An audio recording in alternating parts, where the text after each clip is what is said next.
Eu nunca imaginei que meu próprio filho seria capaz de me fazer isso. Doralice Brites, 63 anos, mãe dedicada a vida inteira. E ali estava eu, trancada do lado de fora da casa, debaixo de uma chuva de granizo que parecia castigo divino. Tudo começou 3 semanas antes, quando Marcelo me ligou empolgado dizendo que ia trazer a namorada e a mãe dela para jantar. Ele parecia tão feliz que eu fiquei feliz junto. Meu filho tinha 35 anos e nunca tinha se empolgado assim com nenhuma mulher. Andressa era o nome dela. Ele falava dela com um brilho nos olhos que eu não via há anos. Passei aquelas 3 semanas preparando tudo. Limpei a casa dele de cima a baixo, tirei até pó de cima do armário da cozinha. Comprei toalhas novas para o banheiro, daquelas bonitas que vendem na loja de departamento.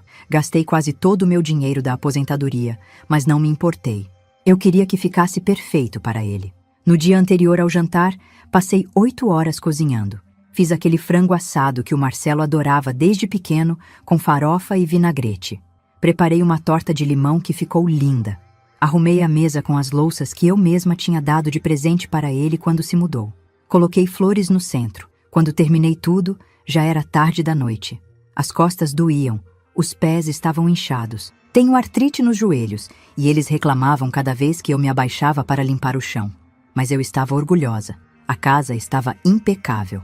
Mas, antes de continuarmos com essa história, eu peço gentilmente que você se inscreva no canal, curta o vídeo e me diga de qual cidade você está me ouvindo. Me encantaria saber aonde está chegando as nossas histórias. No dia do jantar, cheguei cedo. Marcelo estava nervoso, andando de um lado para o outro. Ele me olhou e franziu a testa. Mãe, você vai ficar assim? Eu estava com minha blusa azul de manga comprida e a calça preta que uso para ocasiões especiais. Tinha até passado batom. Como assim, filho? Estou arrumada. É que a Andressa e a mãe dela são bem, assim, modernas, sabe? Você não tem uma roupa mais diferente? Senti um aperto no peito, mas fingi que não me incomodou. Fui até o quarto de hóspedes, onde tinha deixado uma mala com roupas extras, e coloquei um vestido cinza que tinha comprado há 2 anos para o casamento da filha de uma vizinha. Estava um pouco apertado na cintura, mas era o mais bonito que eu tinha. Quando voltei para a sala, Marcelo acenou com a cabeça, mas não disse nada. Nenhum elogio. Nenhum obrigado por tudo que eu tinha feito. A campainha tocou às 7h30 da noite. Marcelo correu para abrir. Andressa entrou primeiro. Era uma moça bonita, bem vestida, toda maquiada. Usava um vestido preto justo e sapatos de salto alto, que faziam barulho no chão de madeira. Atrás dela veio a mãe, Dona Eleonora. Cabelos loiros, joias nos dedos, bolsa de marca pendurada no braço. Oi, dona. Desculpa, não peguei seu nome, Andressa disse, me olhando de cima a baixo. Doralice. Sou a mãe do Marcelo. Ah, que legal. Prazer. Ela nem apertou minha mão. Passou direto por mim e foi sentar no sofá. Dona Eleonora fez o mesmo. Marcelo ficou ali parado, sem saber o que fazer. Eu ofereci algo para beber. Tem champanhe? Dona Eleonora perguntou. Não trouxe, mas tem suco de laranja natural que eu fiz hoje de manhã. Ela fez uma careta. Água está bom. Fui buscar a água, e quando voltei, elas estavam olhando em volta com aquela cara de quem está avaliando tudo. Dona Eleonora cochichou algo no ouvido da filha, e as duas riram baixinho. Senti meu rosto esquentar. O jantar foi servido. Sentamos todos à mesa. Eu tinha feito questão de colocar guardanapos de pano e talheres bem arrumados. Quando coloquei a travessa de frango na mesa, Dona Eleonora olhou e comentou: Ah, frango caseiro. Que rústico. Minha especialidade, eu disse, tentando sorrir. Andressa cutucou a comida com o garfo, comeu 2 pedaços pequenos e deixou o resto no prato. Dona Eleonora nem isso. Só bebericou a água e ficou olhando para o celular a maior parte do tempo. Marcelo comia em silêncio. Eu tentava puxar conversa. Perguntava sobre o trabalho da Andressa, sobre a família da Dona Eleonora. Elas respondiam com monossílabos. Sim, não, talvez. Como se eu fosse uma vendedora insistente tentando empurrar alguma coisa. Depois do jantar, servi a torta de limão. Dona Eleonora recusou. Disse que não comia doce. Andressa aceitou uma fatia pequena, deu uma garfada e elogiou com pouco entusiasmo. Que gostoso, Dona Doralice. Mas o jeito que ela falou não parecia sincero. Às 9 horas, Dona Eleonora se levantou e disse que estava cansada. Andressa logo se levantou também. Marcelo as acompanhou até a porta. Elas saíram sem se despedir de mim direito. Quando Marcelo voltou, eu estava recolhendo os pratos. Ele veio até a cozinha e me encarou. O rosto dele estava vermelho. Mãe, você não podia ter feito algo mais sofisticado? Eu fiz o melhor que eu sei fazer, filho.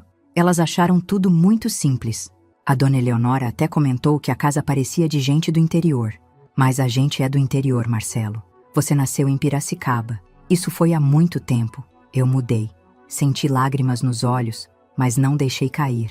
Terminei de lavar a louça em silêncio enquanto ele ficava no celular, provavelmente conversando com Andressa. Eu ia embora quando ele pediu que eu voltasse no dia seguinte para uma última limpeza, porque Andressa tinha dito que queria vir de novo, mas dessa vez só ela e a mãe, sem outras pessoas. Outras pessoas. Era assim que ele me via agora. No dia seguinte voltei. Limpei tudo de novo. Passei pano no chão, organizei as almofadas do sofá, deixei tudo impecável. Quando terminei, já eram 6 da tarde. Marcelo chegou apressado.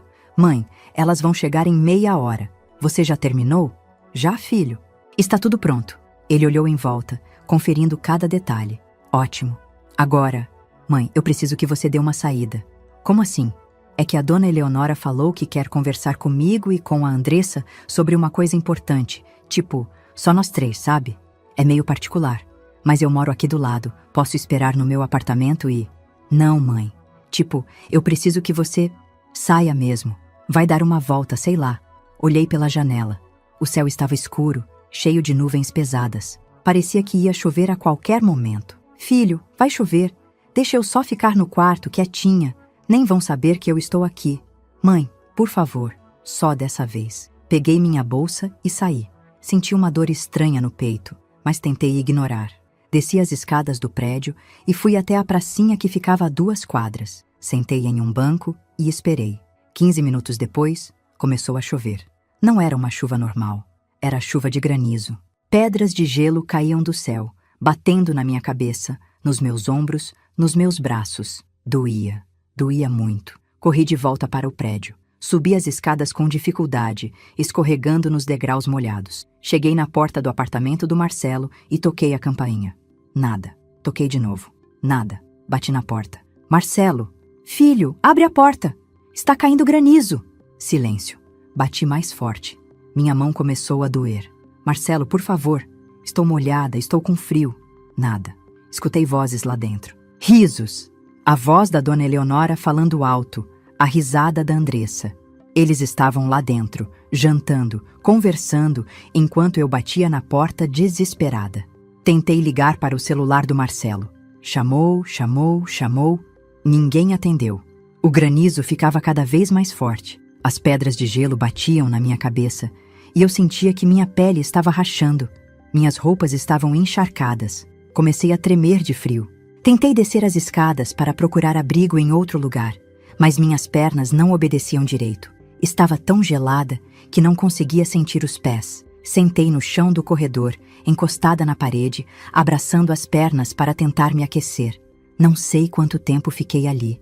Pode ter sido meia hora, pode ter sido 2 horas. Tudo ficou meio embaçado. Lembro de sentir muito sono. Lembro de pensar que se eu dormisse, ia me aquecer. A próxima coisa que lembro é de acordar no hospital. Havia luzes brancas no teto, barulho de aparelhos apitando, cheiro de remédio. Uma enfermeira estava ao meu lado, medindo minha pressão. A senhora teve hipotermia, ela explicou. Ficou exposta ao frio por tempo demais. Seu corpo estava começando a desligar. Como eu vim parar aqui? Um vizinho te encontrou desmaiada no corredor e chamou a ambulância. Comecei a chorar. Não de dor física, de dor na alma.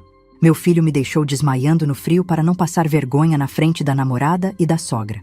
A porta do quarto se abriu e entrou meu irmão, Valdecir. Ele é 6 anos mais novo que eu, mas sempre foi meu protetor. Construiu uma vida de sucesso, tem uma empresa de contabilidade grande, mora em uma casa bonita no bairro nobre da cidade, mas nunca esqueceu de onde veio. O rosto dele estava transtornado de raiva. Doralice, o que aconteceu? Me ligaram dizendo que você estava no hospital. Contei tudo, cada detalhe. A preparação para o jantar, a humilhação, a chuva de granizo, a porta trancada. Valdecir ficava cada vez mais vermelho conforme eu falava. Aquele moleque desgraçado fez isso com você? Valdecir, ele só estava nervoso com a namorada. Nervoso? Nervoso? Ele te deixou desmaiando na chuva de granizo. Você quase morreu de hipotermia. Segurei a mão dele. Não faz nada, por favor. Ele é meu filho. Valdecir olhou para mim com uma mistura de pena e fúria. Respirou fundo e disse com uma voz gelada que eu nunca tinha ouvido antes. Eu vou me vingar do seu filho por você, Doralice. E não adianta me pedir para não fazer nada. Já coloquei as coisas em movimento. Saí do hospital 3 dias depois. Valdecir não me deixou voltar para o meu apartamento. Disse que eu ia ficar na casa dele até me recuperar completamente. Tentei recusar. Disse que não queria dar trabalho, mas ele foi irredutível. A casa do Valdecir fica em um condomínio fechado, daqueles com portaria e segurança. É grande, tem 4 quartos, uma sala enorme, piscina no quintal. Quando entrei, a esposa dele, Marlene, me recebeu com um abraço apertado. Que susto você nos deu, Dora. Graças a Deus está bem agora. Me instalaram no quarto de hóspedes. Era maior que minha sala e meu quarto juntos. Tinha uma cama enorme, um guarda-roupa de madeira, até uma televisão na parede. Me senti deslocada ali, como se não pertencesse àquele lugar. No dia seguinte, Valdecir trouxe uma enfermeira para cuidar de mim. Seu nome era Célia, uma mulher de uns 50 anos, simpática, que media minha pressão 3 vezes por dia e me trazia chá quente a cada 2 horas. A senhora precisa se aquecer bem por dentro, dona Doralice. O corpo ainda está se recuperando do choque térmico. Eu agradecia, mas me sentia inútil. Sempre cuidei de todo mundo a vida inteira.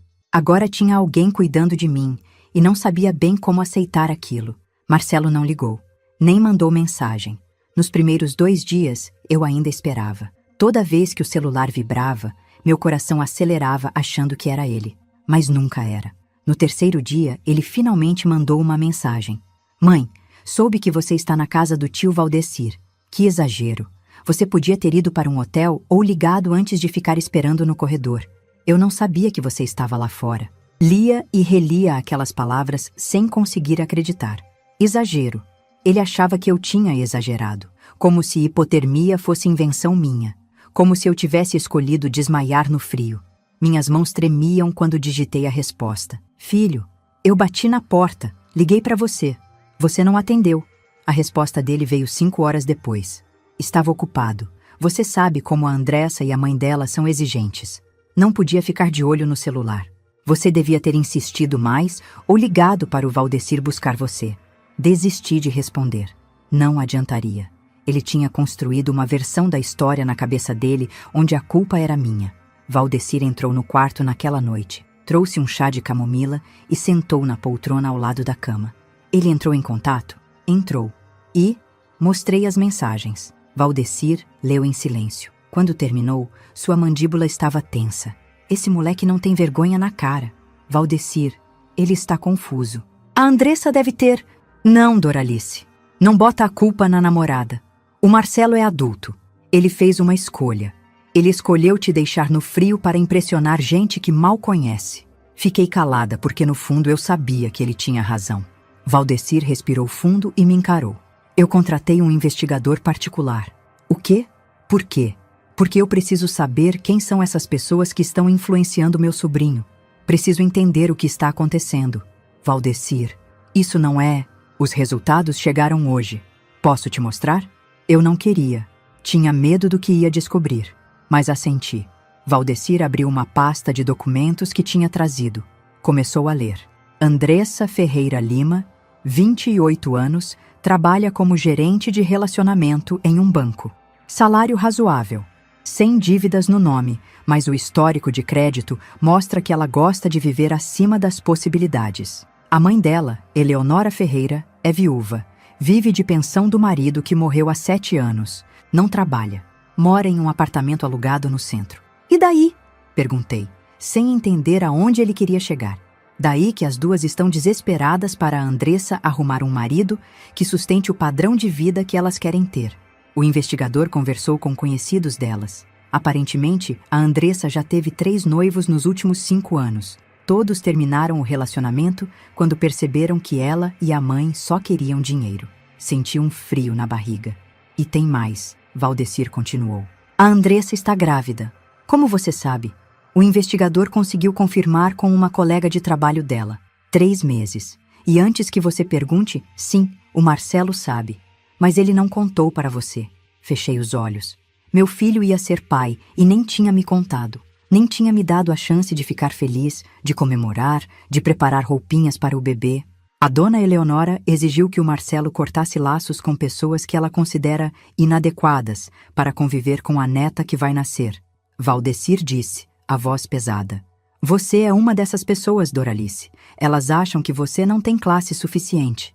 As lágrimas desceram. Não consegui segurar. Toda aquela humilhação, todo aquele desprezo, tudo fazia sentido agora. Elas tinham olhado para mim e decretado que eu não servia. E meu filho tinha concordado. Tem mais uma coisa, Valdecir disse hesitante. Sobre o seu apartamento. O que tem? Ele não é seu. Como assim não é meu? Eu moro lá há 12 anos. Valdecir tirou outro documento da pasta. Era uma escritura. Está no nome do Marcelo. Lembra quando você vendeu a casa em Piracicaba e veio morar aqui na capital para ficar perto dele? Você deu todo o dinheiro da venda para o Marcelo comprar um apartamento maior e ele prometeu que uma parte seria sua, que você teria onde morar para sempre. Lembro. Ele colocou tudo no nome dele. Você não tem nenhum direito sobre o imóvel. Legalmente, você é só uma moradora temporária. Ele pode te tirar de lá quando quiser. Senti como se tivessem arrancado o chão debaixo dos meus pés. Eu tinha vendido a casinha que construí com tanto esforço. A casa onde criei meu filho, onde tinha cada tijolo colocado com suor e economia. Tinha dado tudo para ele. E ele tinha mentido. Por que ele faria isso? Minha voz saiu num sussurro. Porque a Andressa e a dona Eleonora mandaram. Elas querem que o apartamento esteja livre para caso eles decidam morar lá depois que casar. E você seria um empecilho. Eu não conseguia parar de chorar. Valdecir sentou na beira da cama e segurou minha mão. Você vai ficar aqui comigo, com a Marlene e os meninos, tempo que precisar. E eu vou providenciar uma casa para você, pequenininha, mas sua, só sua, no seu nome. Um lugar onde ninguém pode te tirar. Eu não posso aceitar isso, Valdecir. Pode sim. Eu tenho condições, e você é minha irmã. Já deveria ter feito isso antes. Fiquei abraçada nele e chorei. Chorei pela mãe que fui, que dei tudo e não foi suficiente. Chorei pela velhice que estava chegando, sem a segurança de ter meu filho do meu lado. Chorei por ter sido tão ingênua. Nos dias seguintes, tentei processar tudo. Célia continuava cuidando de mim, media minha pressão, trazia os remédios nos horários certos. Marlene cozinhava comidas gostosas e sentava comigo para fazer companhia. Os filhos do Valdecir, Ricardo e Paula, já adultos e morando em outros estados, ligavam para perguntar como eu estava. Eu tinha uma família. Só não era a família que eu achava que tinha. Marcelo continuou mandando mensagens esparsas, sempre frias, sempre cobrando. Mãe, você já voltou para o apartamento? Preciso que você retire suas coisas do armário da área de serviço. Mãe, o condomínio está cobrando a taxa atrasada. Você pode pagar? Mãe, quando você vai voltar? A casa está uma bagunça. Eu respondia com monossílabos. Sim, não, depois a gente conversa. Uma semana depois da minha saída do hospital, Valdecir chegou em casa com uma expressão estranha no rosto. Sentou ao meu lado na varanda, onde eu estava tomando sol da tarde. Descobri mais uma coisa sobre o Marcelo. O quê? Ele me pediu dinheiro emprestado há 4 meses. 20 mil reais. 20 mil reais? Para quê? Ele disse que era para reformar o apartamento, que o banheiro estava com infiltração, que precisava trocar os azulejos da cozinha. Eu emprestei, mas o investigador descobriu que ele não reformou nada. Então, onde foi parar o dinheiro? Valdecir me mostrou fotos no celular. Eram prints de redes sociais. Andressa usando um colar de ouro. Andressa com uma bolsa de marca cara. Dona Eleonora em um salão de beleza chique, fazendo luzes no cabelo. Ele gastou tudo com elas, tentando comprar a aprovação delas. E mentiu para mim sobre o motivo. Olhei para as fotos e senti uma raiva que nunca tinha sentido antes. Não raiva do Marcelo, raiva de mim mesma. Por ter sido tão boba, por ter acreditado em tudo, por ter dado tanto sem nunca perguntar o que estava recebendo em troca. Valdecir, Eu não quero mais saber dele. Você tem certeza? Tenho. Ele fez a escolha dele. Agora eu vou fazer a minha. Valdecir segurou minha mão e apertou. Você está fazendo a coisa certa, mana. Naquela noite, deitada na cama enorme do quarto de hóspedes, pensei em tudo que tinha perdido. Mas também pensei em tudo que tinha ganhado. Ganhei clareza. Ganhei dignidade. Ganhei a chance de recomeçar. Meu celular vibrou. Era uma mensagem de Marcelo. Mãe, a Andressa quer te conhecer melhor. Podemos marcar um almoço? Não respondi. Desliguei o celular e fechei os olhos. Pela primeira vez em muito tempo, consegui dormir em paz. 2 dias depois, Valdecir chegou do escritório mais cedo. Trazia um sorriso no rosto que me deixou curiosa. O que aconteceu? Lembra que eu te disse que tinha colocado algumas coisas em movimento? Lembro. Ele se sentou e me encarou com aquele olhar que eu conhecia desde criança. O olhar de quando ele estava prestes a fazer algo que sabia que era certo, mesmo que doesse. Recebi uma ligação hoje, do chefe do Marcelo. O empréstimo que eu dei para o Marcelo? Eu tinha conseguido aquele emprego para ele como um favor para um amigo meu que é dono da empresa.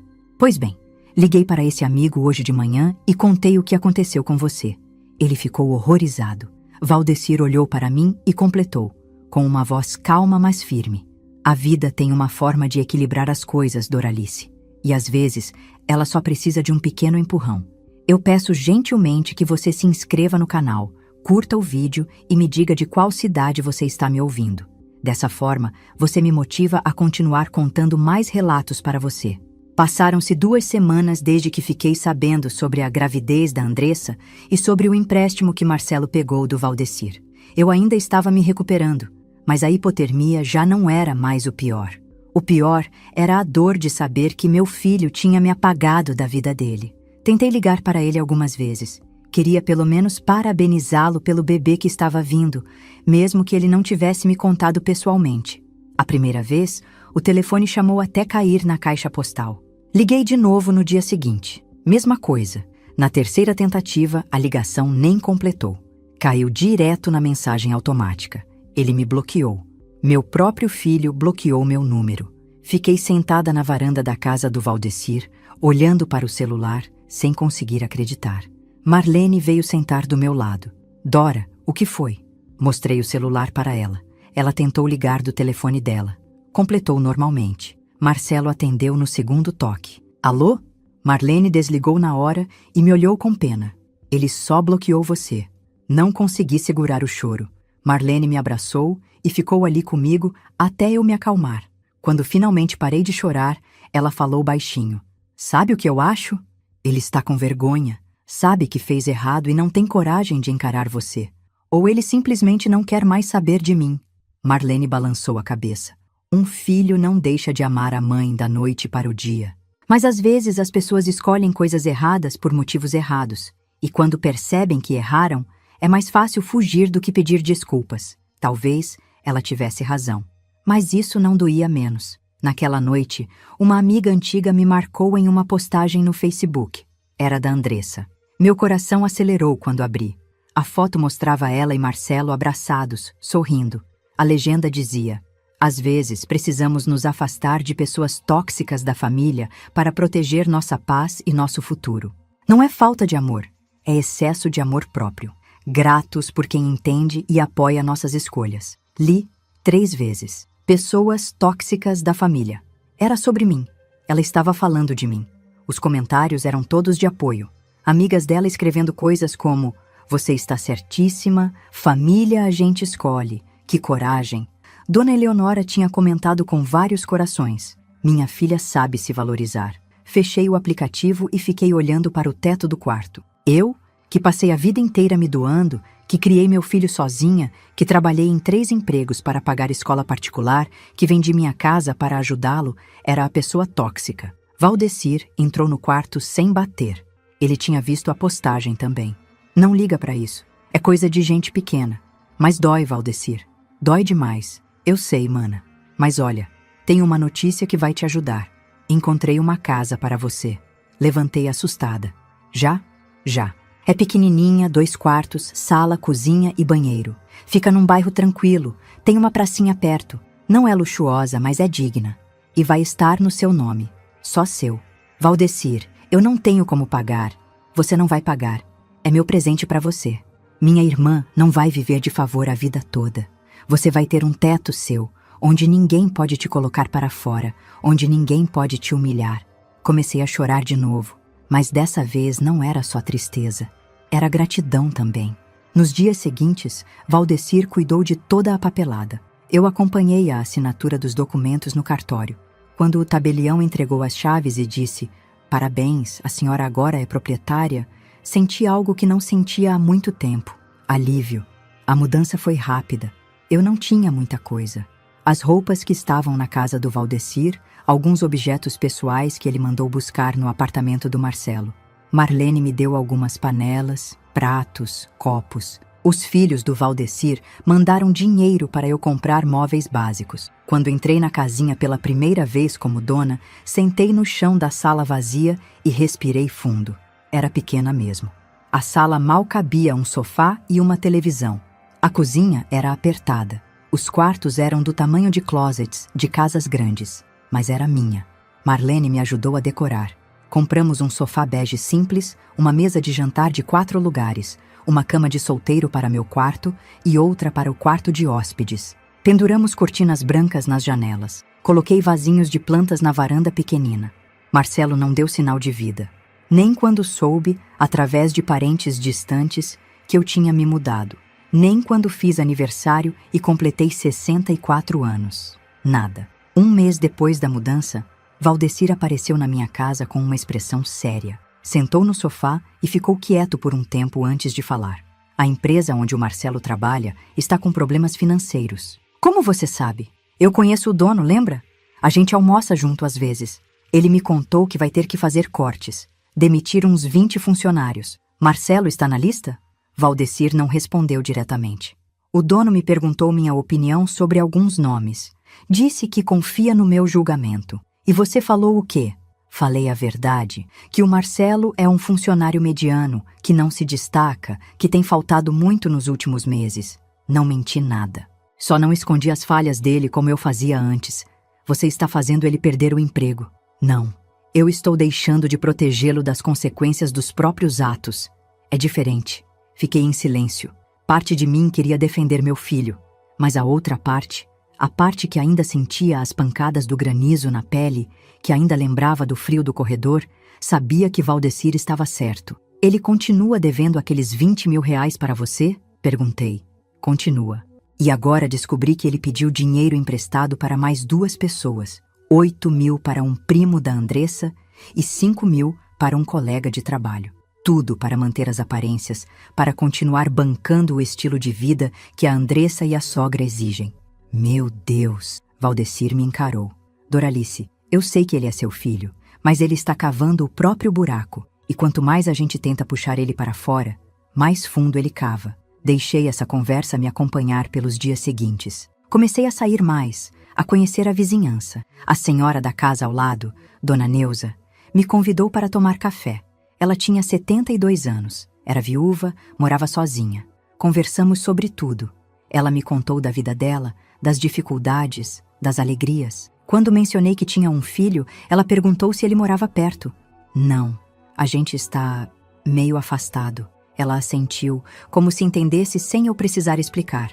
Minha filha mora em São Paulo. Ligava todo mês no começo. Agora liga de 6 em 6 meses. Sempre ocupada, sempre sem tempo. Já me acostumei. Não te incomoda? Incomodava. Mas aprendi que a gente não pode forçar as pessoas a nos amarem do jeito que a gente quer ser amada. Temos que aprender a ser felizes com o que temos, não com o que gostaríamos de ter. Aquelas palavras ficaram na minha cabeça. 2 semanas depois, Valdecir me ligou. Você está sentada? Estou. O que foi? A empresa do Marcelo faliu. Não teve corte de funcionário. Fechou as portas. Todo mundo foi mandado embora. E o Marcelo está sem emprego. E pelo que soube, a Andressa não está feliz. Aparentemente, ela não sabia que a situação financeira dele estava tão ruim. Senti um aperto no peito. Por mais que ele tivesse me machucado, ainda era meu filho. Ainda me preocupava com ele. Você acha que ele vai pedir ajuda? Valdecir deu uma risada sem humor. Se pedir, não vai ser para você. Vai ser para mim. E eu já decidi minha resposta. Qual? Não. Valdecir. Doralice, escuta. Eu emprestei 20 mil reais para ele. Ele mentiu sobre o motivo. Gastou tudo tentando comprar o amor de uma mulher que só está com ele por interesse. Ele te deixou desmaiando no frio. Te bloqueou. Deixou a namorada te chamar de tóxica na internet. Em que momento eu devo ser bonzinho com ele? Fiquei sem resposta. A vida tem uma forma de ensinar, mana. E às vezes a gente precisa deixar as pessoas caírem para elas aprenderem a se levantar sozinhas. Desliguei o telefone e fiquei pensando. Será que eu concordava com o que Valdecir estava fazendo? Será que não era cruel demais? Mas então lembrei de tudo. Das humilhações, da chuva de granizo, da mentira sobre o apartamento, do dinheiro desviado, do bloqueio no telefone, da postagem chamando eu de tóxica. E pensei, talvez não fosse crueldade, talvez fosse justiça. Naquela noite comecei a procurar trabalho voluntário. Queria me ocupar, ter um propósito além de ficar remoendo o passado. Achei um anúncio de um abrigo para idosos que precisava de voluntários para fazer companhia aos moradores. Fui visitar no dia seguinte. Era um lugar simples, mas limpo. Tinham uns 30 idosos morando lá. A coordenadora, uma mulher jovem chamada Fabiana, me recebeu com um sorriso.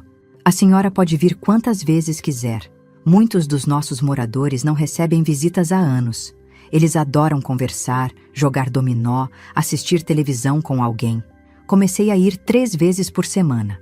Conheci seu Mário, 86 anos, que adorava contar histórias da época que trabalhou como motorista de ônibus. Conheci Dona Conceição, 91 anos, que ensinava crochê para quem tivesse paciência.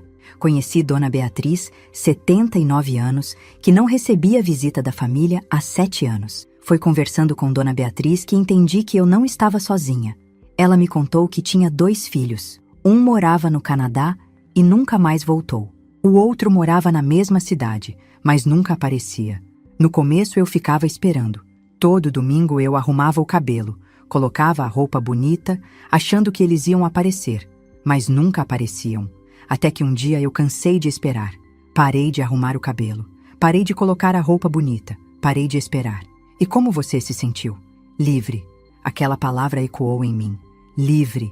Voltei para casa naquele dia pensando. Eu ainda estava esperando. Esperando que Marcelo ligasse, que pedisse desculpas, que voltasse a ser meu filho. Mas talvez fosse hora de parar de esperar. Talvez fosse hora de me sentir livre.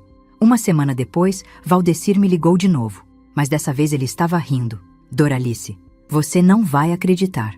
O que foi? Recebi uma ligação hoje. Do Marcelo, pedindo mais dinheiro emprestado. E você deu? Dei não. Disse que já tinha emprestado uma vez e que ele não pagou. Que da próxima vez que ele quisesse dinheiro, teria que pagar a dívida antiga primeiro. Como ele reagiu? Ficou furioso. Disse que eu estava sendo egoísta, que família ajuda família. Eu ri e desliguei na cara dele. Valdecir fez uma pausa e continuou, com a voz mais séria. Sabe o que é engraçado, Doralice? Quando ele precisou de você, te trancou na chuva. Quando ele quer dinheiro, aí sim família é importante. Era verdade, e doía reconhecer isso. Dias depois, uma prima distante me mandou prints de conversas. Andressa tinha descoberto sobre as dívidas do Marcelo, sobre os empréstimos, sobre a mentira da reforma do apartamento. Ela estava furiosa. Nos prints, ela escrevia para uma amiga. Ele me enganou. Disse que tinha dinheiro guardado, que estava tudo bem. Agora descubro que está devendo para meio mundo. A amiga respondia. E a sua mãe está dizendo o quê? Minha mãe quer que eu termine com ele. Disse que homem que mente sobre dinheiro mente sobre tudo. Guardei os prints e não comentei com ninguém. Mas sabia que a queda do Marcelo estava só começando. 2 semanas depois, voltando do abrigo de idosos, parei na padaria da esquina para comprar pão. Quando estava saindo, olhei para a rua e vi um carro parado em frente à minha casa. Era o carro do Marcelo. E ele estava lá, em pé na calçada, magro, com olheiras, olhando para a porta da minha casa como se estivesse juntando coragem para tocar a campainha. Fiquei parada na calçada, segurando a sacola de pães, olhando para meu filho. Ele não tinha me visto ainda. Estava de costas, olhando para a porta da minha casa. Usava a mesma roupa que usava para trabalhar antes, mas agora estava amassada, suja nas barras da calça. O cabelo estava despenteado. Ele parecia ter perdido uns 10 quilos. Pensei em dar meia volta e ir para outro lugar até ele ir embora. Mas minha casa era minha casa. Eu não ia fugir dela. Caminhei em direção ao portão. Marcelo se virou quando ouviu meus passos. O rosto dele estava pálido, os olhos fundos. Oi, mãe. Oi, Marcelo. Ficamos ali parados, um olhando para o outro. Eu esperando ele falar, ele procurando palavras. Posso entrar? Ele perguntou finalmente. Abri o portão e caminhei até a porta. Abri a fechadura e entrei. Ele me seguiu. Coloquei a sacola de pães na mesa da cozinha e me virei para encará-lo. Café? Ofereci. Por favor. Fiz o café em silêncio. Ele sentou na cadeira da sala, olhando em volta. A casa era pequenininha, nada comparado ao apartamento dele. Eu via o julgamento no rosto dele, mas ele não disse nada. Servi o café. Sentei na cadeira em frente a dele e esperei. Mãe, eu preciso conversar com você. Estou ouvindo. Ele respirou fundo. A Andressa terminou comigo. Sinto muito. Não, você não sente. Você nunca gostou dela. Era verdade, mas eu não ia admitir. O que aconteceu? Ela descobriu as dívidas. Descobriu que eu peguei dinheiro emprestado do tio Valdecir, do primo dela, de um colega do trabalho. Descobriu que menti sobre ter dinheiro guardado. A mãe dela ficou uma fera e mandou ela terminar comigo. E você tentou explicar? Tentei. Mas como eu explico que peguei todo aquele dinheiro para comprar coisas para ela? Para impressionar ela e a mãe dela? Ficaria parecendo que eu sou otário. Ele era otário. Mas eu não disse isso. E o bebê? Marcelo baixou a cabeça. Ela disse que não quer que eu participe da vida da criança, que eu não tenho condições financeiras nem emocionais de ser pai. Está pedindo para eu abrir mão dos direitos sobre o bebê. Senti uma pontada no peito. Meu neto. Um neto que eu nunca ia conhecer. Você vai abrir mão? Ele deu de ombros. Não sei. Ainda estou processando tudo. Ficamos em silêncio por um tempo. Eu bebia meu café. Ele mexia no dele sem beber. Perdi o emprego também, ele disse. A empresa faliu. Estou sem dinheiro, mãe. Vendi o carro para pagar parte das dívidas, mas ainda devo muito. O apartamento, tive que colocar à venda. Não consigo mais pagar o condomínio. Meu apartamento, eu pensei. O apartamento que eu ajudei a comprar com o dinheiro da venda da minha casa. Mas não era meu apartamento. Nunca foi. Para onde você vai? Perguntei. Ele me olhou nos olhos pela primeira vez desde que entrou. Estava pensando se eu poderia ficar aqui com você. Só até eu me acertar. Arrumar um emprego novo, juntar dinheiro. Seria temporário. Olhei para ele. Meu filho. O menino que criei sozinha. O homem que me trancou na chuva de granizo. O filho que me bloqueou no telefone. Que me deixou a namorada chamar de tóxica na internet, que mentiu sobre o apartamento, que gastou 20 mil reais do tio em bobagens. Não, a palavra saiu firme, clara. Ele piscou, como se não tivesse entendido. Como assim não? Você não pode ficar aqui, Marcelo. Mãe, eu sou seu filho, e eu sou sua mãe. A mãe que você deixou trancada no frio até eu desmaiar. Lembra? O rosto dele ficou vermelho. Eu já pedi desculpa por isso. Você não pediu. Você disse que eu exagerei, que eu devia ter ido para um hotel. Eu estava nervoso, mãe. A Andressa e a mãe dela estavam lá. Eu não podia. Não podia o quê? Me deixar entrar na sua casa? A casa que eu ajudei a comprar? A casa que eu limpei durante 3 semanas para receber a sua namorada? Ele ficou calado. Você me bloqueou no telefone, Marcelo. Quando eu quis te parabenizar pela gravidez, quando eu quis saber como você estava, você me bloqueou. Como se eu fosse uma estranha incomodando você. Mãe, foi a Andressa que pediu. Não, não bota a culpa na Andressa. Você é adulto, você fez escolhas. E agora está aqui porque as escolhas que você fez te deixaram sem nada. Não porque sente saudade de mim. Não porque quer me pedir desculpa de verdade, mas porque precisa de um lugar para ficar. Ele começou a chorar, mas não eram lágrimas de arrependimento. Eram lágrimas de desespero. Eu não tenho para onde ir, mãe. Levantei e fui até uma gaveta da cozinha. Tirei um papel com endereços e telefones que Fabiana, do abrigo, tinha me dado. Tem 3 abrigos temporários aqui. Esse aqui aceita homens de todas as idades. Você pode ficar até 3 meses enquanto procura emprego. Esse outro oferece curso de capacitação profissional. E tem esse número aqui, de um grupo de apoio para pessoas endividadas. Entreguei o papel para ele. Marcelo olhou e jogou na mesa. Você quer que eu vá para um abrigo? Para um lugar de mendigo? Não é lugar de mendigo. É lugar para pessoas que estão passando por dificuldades e precisam de ajuda. Eu sou seu filho. E eu sou sua mãe. E você me tratou pior do que um cachorro na rua. Agora quer que eu te acolha como se nada tivesse acontecido? Ele se levantou, furioso. Você está sendo vingativa. Não, estou sendo justa. Você fez escolhas. Escolheu a Andressa e a sogra, ao invés de mim. Escolheu me humilhar para impressionar elas. Escolheu mentir, pegar dinheiro emprestado de todo mundo, viver acima das suas condições. Essas foram suas escolhas. Agora você tem que lidar com as consequências. Você é minha mãe. Tem que me ajudar. Eu estou te ajudando. Te dei os endereços dos lugares que podem te dar abrigo, comida e chances de recomeçar. Mas eu não vou te acolher na minha casa, porque se eu fizer isso, você não vai aprender nada. Vai continuar achando que pode fazer o que quiser, que sempre vai ter alguém para te salvar. Marcelo me olhou com tanto ódio que senti medo por um segundo. Mas então ele pegou a folha de papel da mesa, amassou e jogou no chão. Você é igual o tio Valdecir, egoísta, sem coração. Saiu batendo a porta. Fiquei ali parada, ouvindo o barulho do carro dele indo embora. Minhas mãos tremiam.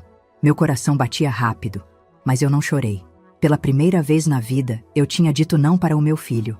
E parecia certo. Nos dias seguintes, voltei à rotina. Ia ao abrigo 3 vezes por semana. Conversava com seu Mário, que agora me contava histórias dos lugares que tinha conhecido dirigindo o ônibus. Aprendia crochê com Dona Conceição, que tinha uma paciência infinita comigo. Jogava dominó com Dona Beatriz, que sempre ganhava e ria satisfeita. Foi Dona Beatriz quem perguntou sobre meu filho um dia. Você nunca fala dele. Ele te visita? Não. A gente está afastado. Por causa dele ou por causa de você? Pensei na pergunta. Era tão simples, mas tão profunda. Por causa dele, mas também por causa de mim. Ele me machucou muito, e eu decidi que não vou mais aceitar ser machucada. Dona Beatriz assentiu. Bem feito. Eu demorei 20 anos para aprender isso. Você é mais esperta que eu. Voltei para casa naquele dia pensando em como minha vida tinha mudado. 3 meses atrás, eu estava preparando um jantar para o filho impressionar a namorada. Hoje, eu tinha uma casa no meu nome, um propósito no trabalho voluntário e a paz de saber que não devia nada para ninguém. Valdecir apareceu para jantar naquela semana. Trouxe uma torta de frango que a Marlene tinha feito. O Marcelo entrou em contato com você? Ele perguntou. Veio aqui. Pediu para morar comigo. E você? Disse não. Valdecir sorriu. Bem feito. E ele? Saiu furioso. Me chamou de egoísta. Valdecir deu risada. Engraçado. Ele te deixa desmaiando no frio e quando você não acolhe ele, você que é egoísta. Comemos a torta conversando sobre outros assuntos. A empresa do Valdecir estava crescendo. Os filhos dele estavam bem. Marlene tinha começado aulas de yoga. Coisas normais, cotidianas, boas. Quando ele ia embora, parou na porta e me olhou sério. Doralice, eu sei que foi difícil dizer não para ele. Mas você fez a coisa certa. Ele precisa aprender a se virar sozinho. Eu sei, mas ainda dói. Vai doer por um tempo, mas vai passar. E quando passar, você vai ver que fez certo. Ele tinha razão. 2 semanas depois, fiquei sabendo por uma prima que Marcelo tinha ido mesmo para um abrigo. Não o que eu tinha indicado. Outro, do outro lado da cidade. Ele tinha conseguido um emprego como entregador de aplicativo. Pedalava de bicicleta o dia inteiro fazendo entregas. Parte de mim sentiu pena, mas a outra parte pensou: ele está trabalhando, está se sustentando, está aprendendo. No abrigo de idosos conheci mais gente. Seu Joaquim, que tinha sido abandonado pelos 3 filhos. Dona Margarida, que a filha única colocou lá e nunca mais voltou. Dona Aparecida, que o filho roubou toda a aposentadoria e sumiu. Cada história era uma facada, mas também era um lembrete. Eu não estava sozinha. E eu tinha feito a escolha certa ao me afastar antes que a situação piorasse. Fabiana, a coordenadora, me chamou um dia para conversar. Doralice, você tem jeito para isso. Os idosos adoram você. Já pensou em fazer um curso de cuidadora? Eu? Não, já estou velha para estudar. Besteira, nunca é tarde. E você teria uma profissão. Poderia até trabalhar aqui, ser remunerada. A ideia ficou na minha cabeça. Eu com uma profissão. Eu ganhando meu próprio dinheiro, sendo independente de verdade. Me inscrevi no curso na semana seguinte. Eram 3 meses de aulas aos sábados. Comecei empolgada. Valdecir comemorou quando contei. Agora sim, minha irmã virando profissional aos 64 anos. Rimos juntos. 2 meses depois do dia que Marcelo apareceu na minha casa, Marlene me ligou. Dora, você viu as redes sociais? Não, por quê? A Andressa teve o bebê. Meu coração parou por 1 segundo. Como você sabe? Ela postou foto. É uma menina. Desliguei e fui olhar. Lá estava a foto. Um bebê pequenininho, de olhos fechados, enrolado em uma manta rosa. A legenda. Meu mundo acaba de chegar. Luísa nasceu hoje às 8 horas da manhã. 3 quilos e 200 gramas de puro amor. Minha neta. Olhei para a foto por muito tempo. Ela era linda. Tinha o narizinho arrebitado, igual o Marcelo quando era bebê. Senti lágrimas nos olhos, mas não de tristeza, de aceitação. Eu nunca ia conhecer aquela menina. Nunca ia segurar ela no colo. Nunca ia ver ela crescer. E isso doía. Mas era a consequência das escolhas que foram feitas. Não pelas minhas escolhas. Pelas escolhas do Marcelo e da Andressa. Guardei o celular e fui fazer janta. Arroz, feijão, um bife pequeno. Comida simples, mas feita com calma, sem pressa. Quando terminei de comer, sentei na varanda da minha casinha. A noite estava fresca. Dava para ouvir o barulho das crianças brincando na pracinha perto. Dava para ver as estrelas no céu. Pensei em tudo que tinha acontecido. A humilhação, a chuva de granizo, o hospital, a descoberta das mentiras, a mudança, o recomeço, o não que dei para o Marcelo. E pensei, eu sobrevivi. Não só sobrevivi, eu estava reconstruindo. 3 semanas depois, estava voltando do curso de cuidadora quando vi um envelope embaixo da porta de casa. Não tinha remetente, só meu nome escrito à mão. Abri. Era uma carta do Marcelo. Sentei no sofá com a carta nas mãos. O envelope estava amassado, como se tivesse sido guardado e tirado do bolso várias vezes antes de ser entregue. Abri devagar. A letra era do Marcelo. Reconheci na hora. Mãe, sei que não tenho o direito de escrever para você depois de tudo. Sei que fui um péssimo filho, mas preciso que você saiba que estou arrependido. A Andressa me deixou. Levou a Luísa e disse que não quer que eu faça parte da vida da minha filha.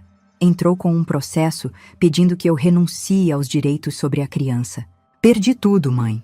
O emprego, o apartamento, o carro, a mulher que eu amava, minha filha. Estou morando em um abrigo, trabalho como entregador, mas mal consigo pagar as dívidas. Acordo todo dia às 5 da manhã para pegar a bicicleta emprestada e fazer entregas até à noite. Meu corpo dói, minha cabeça dói, mas o que mais dói é saber que perdi você também. Eu não devia ter te trancado na chuva, não devia ter te bloqueado, não devia ter deixado a Andressa te chamar de tóxica. Você nunca foi tóxica, você foi a melhor mãe que alguém poderia ter. E eu joguei tudo fora.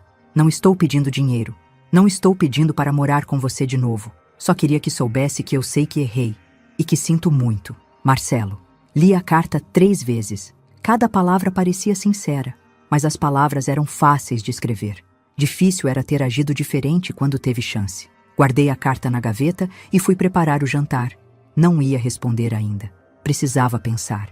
No dia seguinte, estava no abrigo fazendo companhia para Dona Beatriz quando ela perguntou se eu estava bem. Você está quieta hoje. Aconteceu alguma coisa? Contei sobre a carta. Ela escutou em silêncio até eu terminar. E você vai perdoar ele? Não sei. Ele parece arrependido. Dona Beatriz fez aquela cara que ela fazia quando ia dizer algo importante. Doralice, deixa eu te contar uma coisa. Meu filho mais novo, o que mora aqui na cidade e nunca me visita, ele me mandou uma carta parecida há 2 anos, dizendo que estava arrependido, que tinha sido um filho ruim, que queria se reaproximar. E você perdoou? Perdoei. Deixei ele voltar para a minha vida. Sabe o que aconteceu? Ele ficou bonzinho por 2 meses, me ligava toda semana, vinha me visitar. Aí ele pediu dinheiro emprestado, 5.000 reais para pagar uma dívida urgente. Eu dei porque achei que ele tinha mudado de verdade. Depois que recebeu o dinheiro, sumiu de novo. Até hoje não me pagou e não me visita. Senti um aperto no peito. Você está dizendo que eu não devo perdoar meu filho? Não. Estou dizendo que perdão não significa voltar a ser como era antes. Você pode perdoar ele sem deixar ele te machucar de novo. Aquelas palavras ficaram ecoando na minha cabeça o dia inteiro.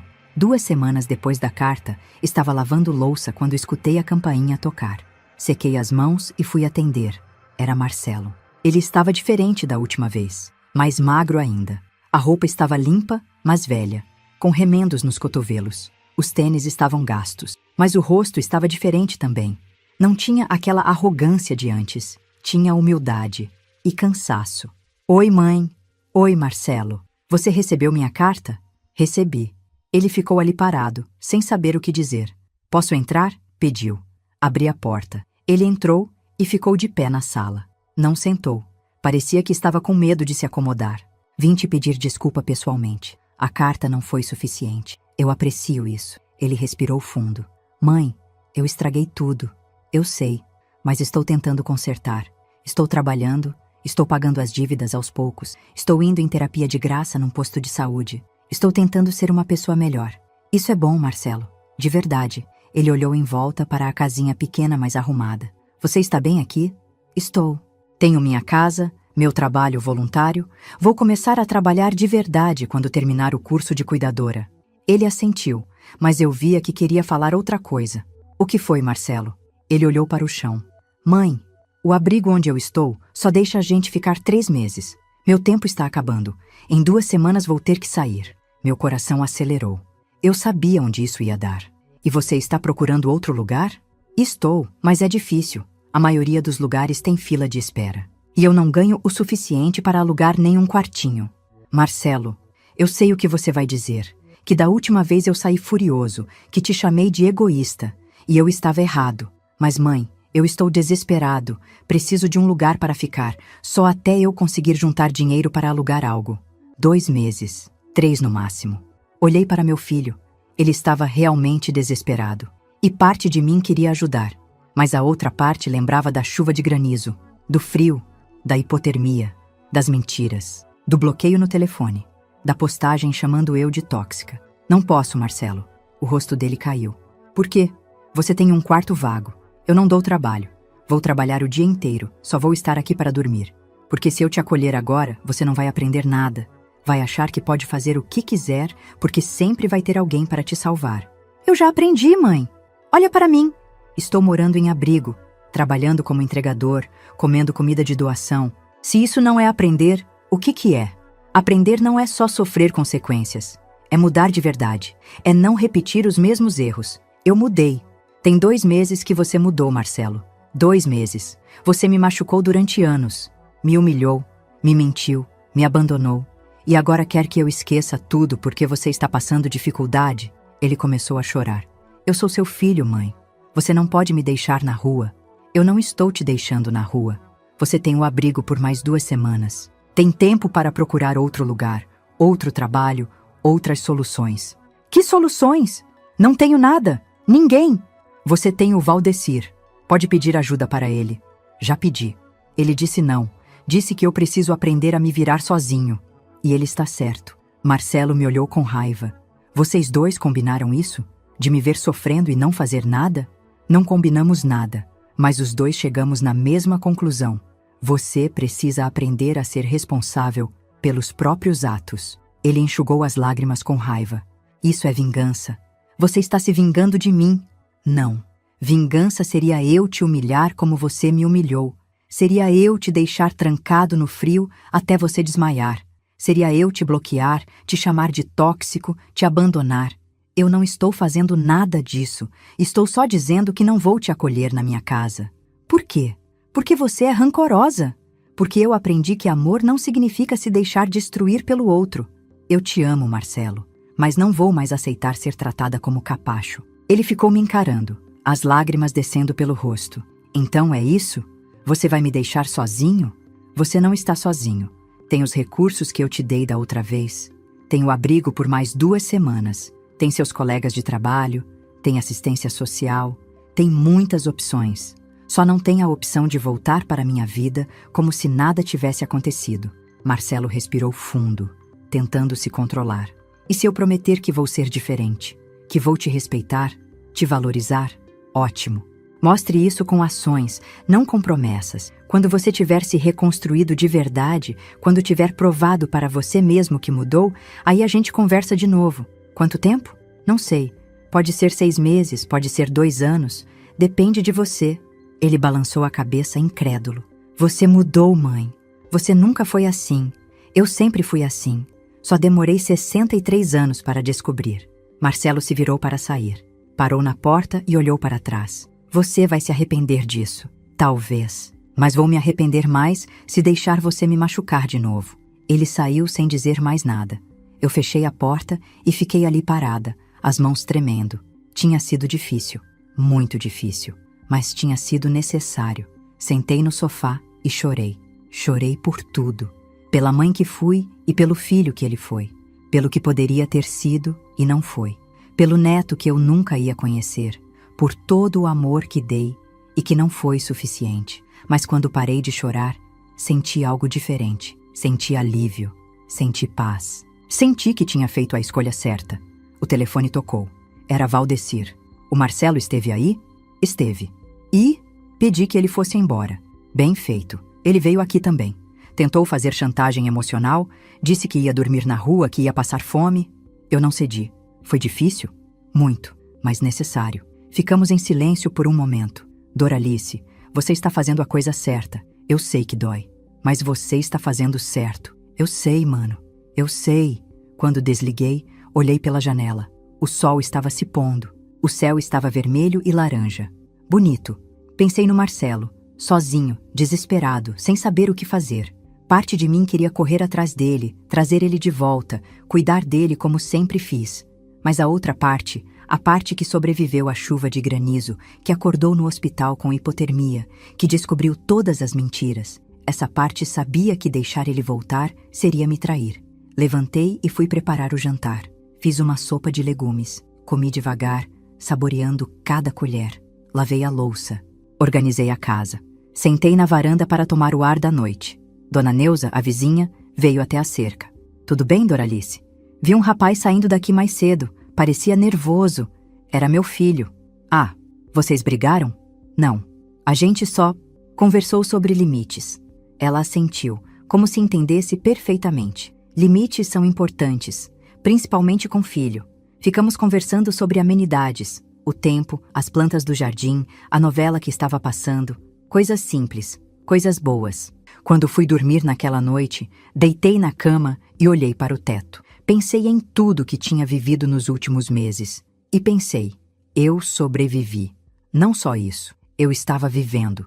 De verdade. Fechei os olhos e, pela primeira vez em muito tempo, dormi sem culpa. Na manhã seguinte, acordei com uma sensação estranha. Levou alguns segundos para entender o que era. Era esperança. Esperança de que as coisas podiam ficar bem. De que eu podia ficar bem. Fui para o curso de cuidadora com um sorriso no rosto. A professora estava ensinando sobre como dar banho em pacientes acamados. Prestei atenção em cada detalhe. Fiz anotações. Pratiquei nos bonecos de treinamento. Depois da aula fui ao abrigo. Seu Mário me recebeu empolgado. Doralice! Pensei que não vinha hoje. Vim sim. Não ia perder nosso jogo de dominó. Jogamos 3 partidas. Ele ganhou 2. Rimos muito. Dona Conceição me ensinou um ponto novo de crochê. Dona Beatriz me contou sobre o neto que tinha ido visitá-la pela primeira vez em 5 anos. As coisas boas ainda acontecem, ela disse. Às vezes demora, mas acontecem. Voltei para casa com o coração leve.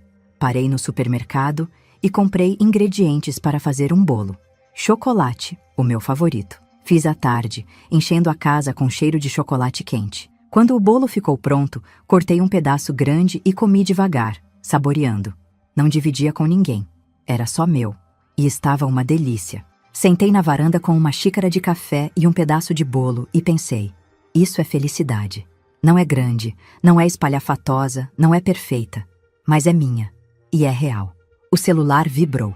Era uma mensagem de número desconhecido. Mãe, consegui uma vaga em outro abrigo. Fica em outra cidade mais longe. Vou para lá amanhã. Só queria que soubesse que estou bem. Marcelo, respondi. Que bom. Cuide-se. Não disse mais nada. Não precisava. Olhei para o céu. Estava cheio de estrelas. E pensei que talvez, um dia, a gente pudesse ter uma relação diferente. Mais saudável, mais equilibrada. Mas isso só ia acontecer se ele mudasse de verdade. E eu não ia esperar sentada. Ia continuar vivendo minha vida. Uma vida pequena, simples, mas minha. E isso era mais do que suficiente. 6 meses se passaram desde o dia que Marcelo saiu da minha casa pela última vez. 6 meses de paz, de rotina, de vida normal. Terminei o curso de cuidadora e recebi o certificado. Fabiana me ofereceu um emprego no abrigo, meio período, 3 vezes por semana. O salário não era grande, mas era meu. Dinheiro que eu ganhava com meu próprio trabalho. No primeiro dia como funcionária oficial, cheguei meia hora mais cedo. Fabiana me mostrou a escala, me explicou as responsabilidades. Eu ia cuidar principalmente do seu Mário, da dona Conceição e da dona Beatriz. As mesmas pessoas que já vinham me enchendo de carinho há meses. Seu Mário, quando soube que eu ia ser cuidadora oficial dele, sorriu daquele jeito todo banguela e disse: "Ô, Doralice, agora você vai ter que me aturar de verdade, hein?" Rimos juntos. O trabalho era cansativo. Dar banho, trocar fraldas, ajudar a comer, fazer companhia. Mas era gratificante. Cada sorriso, cada obrigado, cada abraço apertado valia cada gota de suor. Valdecir comemorou quando contei que tinha conseguido o emprego. Minha irmã trabalhadora. Estou orgulhoso de você, mana. Obrigada por tudo, Valdecir. Sem você eu não estaria aqui. Sem mim, nada. Você que teve coragem de recomeçar. Em um sábado de tarde, Valdecir apareceu na minha casa com uma proposta inesperada. Doralice, preciso de alguém para trabalhar no escritório. Meio período, de segunda a sexta. Organizar arquivo, atender telefone, fazer café para as reuniões. Trabalho simples, mas remunerado. Valdecir, eu já trabalho no abrigo 3 vezes por semana. Eu sei, mas o horário no escritório é de manhã. Dá para fazer os 2. Você ia trabalhar das 8 ao meio-dia no escritório e à tarde no abrigo nas terças, quintas e sábados. Pensei na proposta. Seria cansativo, mas também seria independência financeira completa. Quanto você está oferecendo? Ele disse o valor. Era quase o dobro do que eu ganhava no abrigo. Aceito. Comecei na semana seguinte. O escritório era pequeno, só o Valdecir e mais 4 funcionários. Todos me tratavam com respeito. Ninguém me olhava com pena. Ninguém me via como a irmã coitada do dono. Eu era a Doralice, a funcionária que organizava tudo direitinho e fazia o melhor café da cidade. Com os 2 salários somados, consegui guardar dinheiro. Pela primeira vez na vida, tinha uma reserva. Não era muito, mas era minha. 3 meses depois de começar a trabalhar no escritório, uma das funcionárias, a Judite, me convidou para ir ao cinema com ela e mais 2 amigas. Hesitei. Fazia anos que não saía para me divertir, mas aceitei. Fomos ver uma comédia romântica. Rimos muito. Depois do filme, fomos tomar sorvete. Conversamos sobre tudo. Trabalho, família, sonhos, decepções. Foi leve, foi bom. Quando cheguei em casa naquela noite, percebi que tinha passado 4 horas sem pensar no Marcelo uma vez sequer. Judite e as amigas dela me incluíram no grupo. A gente começou a sair uma vez por mês. Cinema, teatro, às vezes só para tomar café e conversar. Eu tinha amigas de verdade, não conhecidas, amigas. Marlene me convidou para passar um fim de semana na praia com ela e o Valdecir. Aceitei. Foi a primeira vez que fui à praia em 15 anos. Sentada na areia, olhando para o mar, senti uma paz tão grande que quase chorei. Valdecir sentou do meu lado. Está feliz? Estou. Muito. Ele ficou quieto por um momento. O Marcelo me mandou uma mensagem semana passada. Meu coração apertou, mas não doeu como antes. O que ele queria? Nada. Só disse que está trabalhando em uma cidade do interior, que conseguiu um emprego fixo como auxiliar de depósito, que está morando em uma pensão e juntando dinheiro. Perguntou como você está. E você respondeu? Disse que você está bem. Só isso. Obrigada. Voltamos para casa no domingo à noite. Quando entrei na minha casinha, senti que estava voltando para casa de verdade. Não era a casa mais bonita, nem a maior, mas era minha. E isso significava tudo. Uma manhã, estava organizando os arquivos antigos no escritório quando encontrei uma carta no meio dos documentos. Tinha meu nome no envelope. Era a letra do Marcelo. Abri. A carta era de 2 semanas atrás. Valdecir provavelmente tinha guardado ali para eu encontrar quando estivesse pronta. Mãe, faz quase 1 ano desde a última vez que nos falamos. 1 ano que mudou minha vida completamente. Estou morando em Santa Rita do Passa Quatro. É uma cidade pequenininha, bem diferente da capital. Trabalho em um depósito de materiais de construção. Acordo às 6 da manhã. Trabalho até às 3 da tarde. O salário é pouco, mas dá para viver. Moro em uma pensão. O quarto é pequeno, dividido com mais um rapaz. mas é limpo e tem o básico. Aprendi a viver com pouco. Aprendi muita coisa, na verdade. Aprendi que humildade não é fraqueza. Aprendi que pedir ajuda não é vergonha. Aprendi que família não é quem tem dinheiro ou status, mas quem fica quando tudo desmorona. E aprendi, principalmente, que eu fui o pior filho que alguém poderia ter. Não estou escrevendo para pedir nada. Não quero dinheiro. Não quero morar com você. Não quero que você me perdoe só porque estou pedindo. Só quero que saiba que eu entendi. Entendi o quanto te machuquei. O quanto fui egoísta, cruel, injusto. Você me deu tudo e eu te dei desprezo. Acordo todo dia pensando na chuva de granizo, no frio que você deve ter sentido, no desespero de bater na porta e ninguém abrir. E me odeio por isso. A Luísa vai fazer 1 ano daqui a 2 meses. Eu não faço parte da vida dela. A Andressa não deixa. E talvez seja melhor assim. Que tipo de pai eu seria se nem filho consegui ser? Estou fazendo terapia.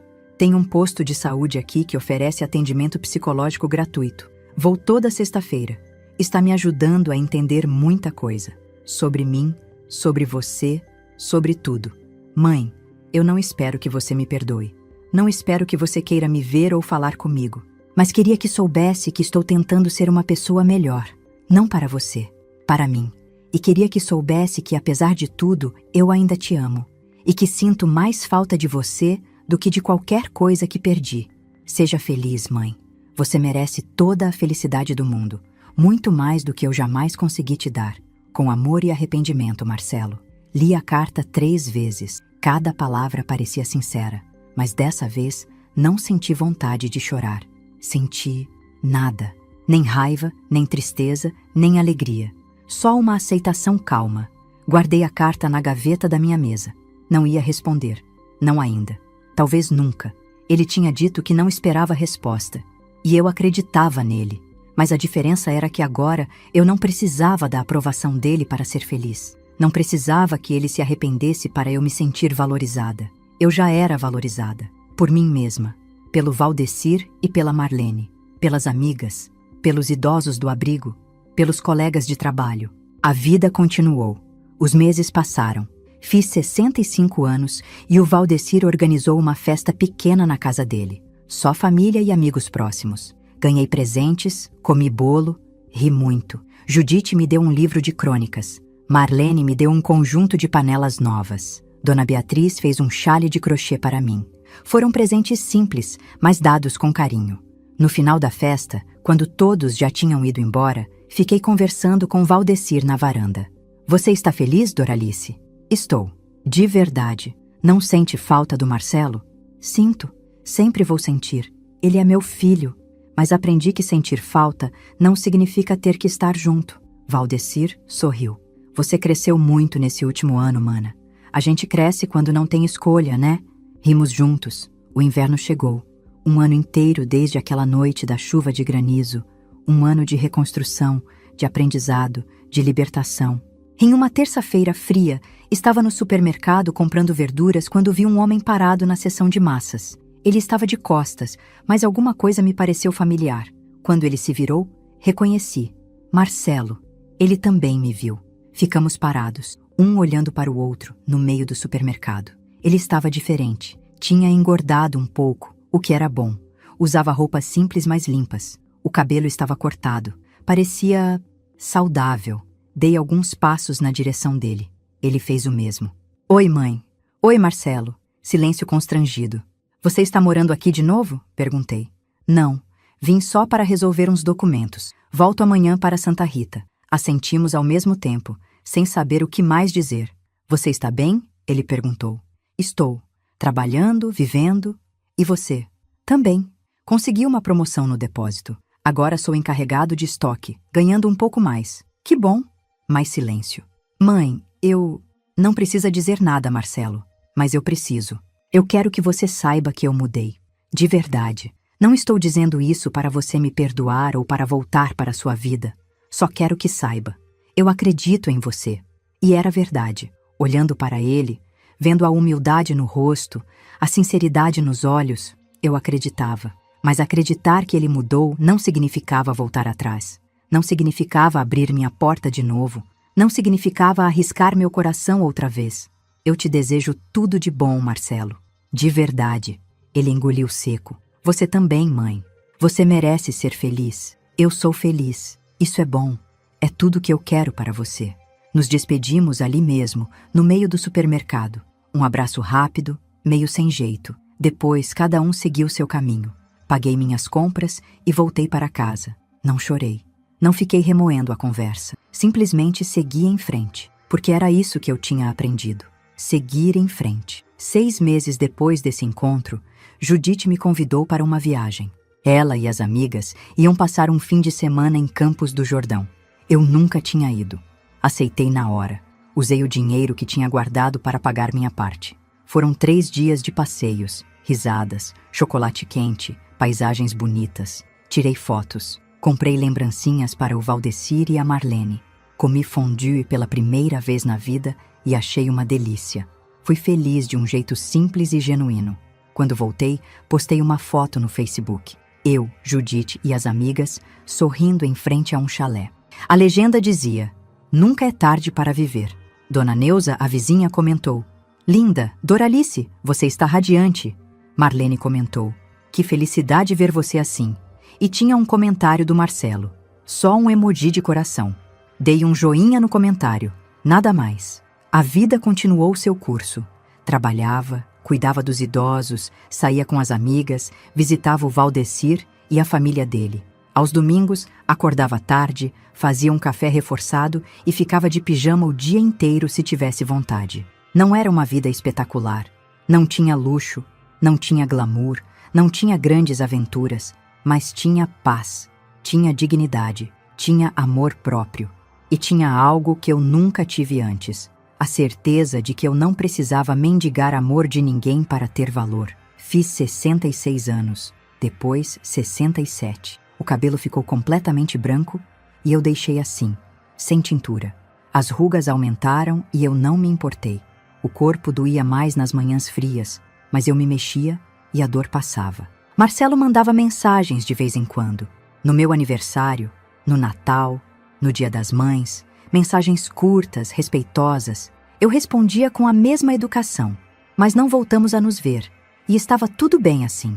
Ele tinha a vida dele, eu tinha a minha. Em uma tarde de domingo, estava sentada na varanda tomando café quando Dona Neuza veio conversar. Ela tinha acabado de receber a visita da filha, coisa rara. "Sabe, Doralice, minha filha me perguntou se eu não me sentia sozinha morando aqui. E você se sente?" Ela pensou por um momento. "Não.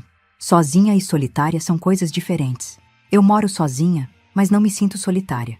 Tenho você de vizinha, tenho minhas plantas, meus programas de televisão, minhas rotinas." Sorri. "Também não me sinto solitária. Tenho tanta gente na minha vida agora, mais do que quando tinha o Marcelo morando perto. A gente demora uma vida inteira para aprender que quantidade não é qualidade, né?" Verdade. Quando Dona Neuza foi embora, fiquei pensando nisso. Durante anos, eu achei que precisava do Marcelo para ser completa, que uma mãe sem filho perto era uma mãe fracassada. Mas aprendi que estava errada. Eu não precisava do Marcelo. Eu queria que ele fizesse parte da minha vida, mas de uma forma saudável. E se ele não conseguia fazer isso, eu não ia me destruir tentando forçar. Olhei para o céu. Estava começando a escurecer. As primeiras estrelas apareciam. Pensei em tudo que vivi. A dor, a humilhação, a reconstrução, a libertação. E pensei, eu venci. Não venci o Marcelo. Venci a versão de mim que achava que precisava se submeter para ser amada. Entrei em casa, fiz um chá, sentei no sofá com um livro que a Judite tinha me emprestado. Li por 1 hora antes de ir dormir. Deitei na cama, puxei o cobertor até o queixo e fechei os olhos. Não pensei no Marcelo. Não pensei na Andressa. Não pensei na Luísa, a neta que nunca conheci. Pensei no dia seguinte, no café da manhã que ia preparar, no trabalho no escritório, na visita ao seu Mário à tarde, no bolo de cenoura que ia fazer à noite. Pensei na minha vida, pequena, simples, mas inteiramente minha, e dormi em paz, sabendo que tinha feito as escolhas certas, que tinha me escolhido, e que isso valia mais do que qualquer aprovação que eu pudesse mendigar de quem não soube me valorizar. Eu era Doralice Brits, 67 anos, cuidadora, funcionária, amiga, irmã, mulher livre, e era mais do que suficiente. Muito obrigado de coração por você me ouvir até aqui. Quero te convidar a fazer parte da nossa família e acompanhar as próximas histórias. Inscreva-se no canal, curta o vídeo e me diga de qual cidade você está me ouvindo. Transparência sobre o conteúdo. Os vídeos apresentam narrativas 100% fictícias, criadas somente para fins de entretenimento, reflexão moral e educacional, com o objetivo de transmitir lições de vida, valores humanos e familiares. Trata-se de uma produção original da equipe humanizada. Todos os nomes, personagens, lugares, eventos e conflitos são fictícios, e qualquer semelhança com pessoas ou fatos reais é mera coincidência. O material visual consiste em dramatizações ilustrativas. Este conteúdo não constitui aconselhamento jurídico, financeiro, psicológico ou profissional. As ações mostradas fazem parte apenas da narrativa. Recursos de inteligência artificial são utilizados somente como apoio na criação de elementos visuais e sonoros. Todo o processo criativo é feito manualmente.